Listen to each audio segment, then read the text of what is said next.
పార్లమెంటుకు ఇటీవల ఎన్నికైన వయనాడ్ ఎంపీ ప్రియాంక గాంధీ బ్యాగులతో సంచలనం సృష్టిస్తోంది. అందులో సెలబ్రిటీ గాంధీ కుటుంబానికి చెందిన మరో వ్యక్తి పార్లమెంట్కి వచ్చారు.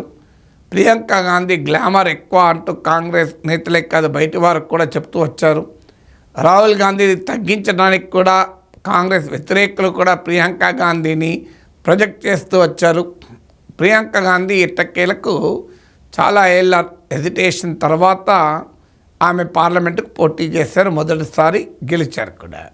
పార్లమెంటుకు రావడంతోనే ఆమె బ్యాగులు ఒక సింబాలిక్గా మారిపోయాయి.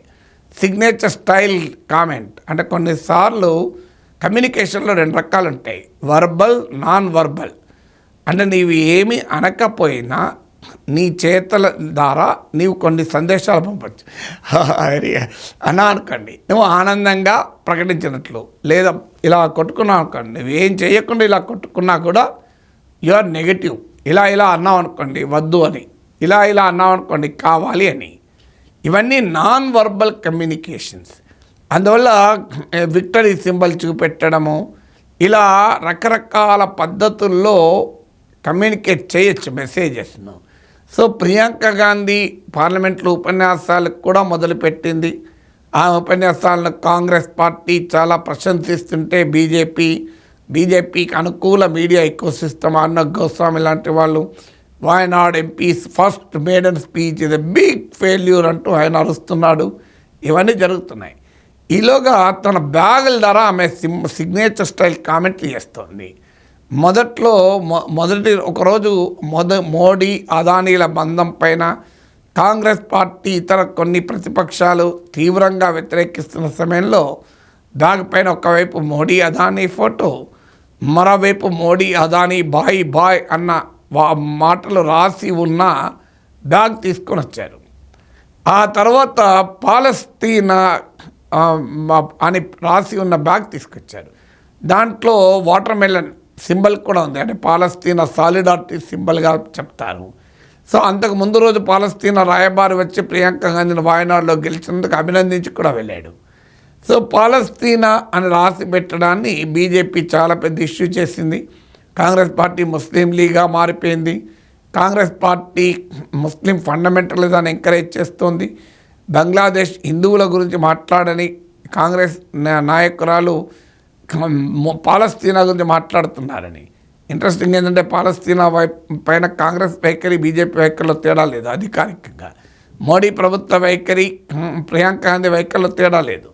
ఈ ప్రియాంక గాంధీ బ్యాగ్ తీసుకొచ్చిన 1 వీక్ ముందు, కొద్ది రోజుల ముందే జయశంకర్ పార్లమెంట్లో భారత ప్రభుత్వ వైఖరి, మోడీ ప్రభుత్వ వైఖరి చెప్తూ క్లియర్గా 3 పాయింట్లు చెప్పాడు. ఒకటి, హమాస్ ఇజ్రాయెల్ పైన దాడి జరిపిన తర్వాత ఇప్పటికీ పాలస్తీనా పైన 13 తీర్మానాలు చేస్తే 10 మేము సమర్థించాం. అంటే పాలస్తీనాకు మా మద్దతు ఎలాంటిదో మీరు అర్థం చేసుకోవాలి అన్నాడు. రెండవది, యునైటెడ్ నేషన్స్ పాలస్తీనాలో జరిపే మానవతా సాయానికి మేము $50 మిలియన్ $5 కోట్ల విరాళం కూడా మోడీ ప్రభుత్వం చేసింది కంట్రిబ్యూషను. ఇది పాలస్తీనా పట్ల మా కమిట్మెంట్ అని జయశంకర్ చెప్పిన రెండవ ఉదాహరణ. మూడవది, అతి కీలకమైనది 2 స్టేట్ సొల్యూషన్. అంటే జయశంకర్ చెప్పిన ప్రకటన, మేము ఇజ్రాయిల్ పాలస్తీనా 2 దేశాలు ఏర్పాటు కావాలన్న యునైటెడ్ నేషన్ రెజల్యూషన్ కట్టుబడి ఉన్నామని. ఈ 3 అంటే చాలా క్లియర్గా పాలస్తీనా విషయంలో మోడీ ప్రభుత్వ వైఖరే అన్ని పార్టీల వైఖరి, ఈవెన్ కాంగ్రెస్ పార్టీ వైఖరి అదే. అయినా పాలస్తీనాను రాసి ఉంటే పాలస్తీనాను ముస్లిం ఇష్యూగా మార్చి, ముస్లిం ఇష్యూ అయితే మరి జయశంకర్ ఎందుకు మద్దతు ఇస్తాడు, ఎందుకు మోడీ ప్రభుత్వం మద్దతు ఇస్తుంది? అంటే ప్రియాంక గాంధీ బ్యాగ్ పైన పాలస్తీన్ అని ఉంటే అది కమ్యూనలిజం అవుతుంది, కాంగ్రెస్ ముస్లిం లీగ్ అవుతుంది. నేను దీనిపైన మరీ సెపరేట్గా కూడా ఇంకో వీడియోలో మాట్లాడాను. కానీ మోడీ ప్రభుత్వమే మద్దతు ఇస్తే మరి మోడీ పార్టీ కూడా ముస్లిం లీగ్ అవుతుందా? ఇది భారతీయ ముస్లిం లీగా, భారతీయ జనతా పార్టీ కాదు కదా. కానీ ఇక ఈ రెండో బ్యాగ్ వివాదం ఇంతేనా? ఇప్పుడు మళ్ళీ 3వ రోజు ముచ్చటగా బంగ్లాదేశ్ హిందువులకు మద్దతుగా రాసి ఉన్న బ్యాగ్ తీసుకొని పార్లమెంట్కి వచ్చారు. సరిగ్గా పార్లమెంట్ బయటకు కూడా కాంగ్రెస్ ఎంపీలు బంగ్లాదేశ్లో హిందువులను కాపాడటానికి మోడీ ప్రభుత్వం ఏం చేస్తుందని ప్రశ్నిస్తూ నిరసన కూడా తెలిపారు. కోల్కతాలో భారీ ఎత్తున కాంగ్రెస్ పార్టీ ర్యాలీ కూడా నిర్వహించింది బంగ్లాదేశ్లో హిందువుల్ని కాపాడాలని. ఇప్పుడు బంగ్లాదేశ్ హిందువులకు మద్దతుగా బ్యాగ్ మీద రాసుకొని వచ్చింది, రాసి ఉన్న బ్యాగ్ తీసుకొచ్చారు. ఇప్పుడు బీజేపీ మరి దీన్ని ఏమనగలుగుతుంది? అందువల్ల మరి నెక్స్ట్ 4th రోజు ఏది పట్టుకొస్తుందో బ్యాగ్ మీద మనకు తెలియదు. 1 నేషన్ 1 ఎలక్షన్ బ్యాగ్ తెస్తుందా, ఇంకో బ్యాగ్ తెస్తుందా అన్న. అందువల్ల ప్రియాంక గాంధీ అర్థమైనట్టుంది, తాను ఉపన్యాసం ఇస్తే జనం పట్టించుకోరు, మీడియా పట్టించుకోదు, పొలిటికల్ పార్టీస్ పట్టించుకోవు, ఈ బ్యాగే బెటర్ అనుకున్నట్టుంది.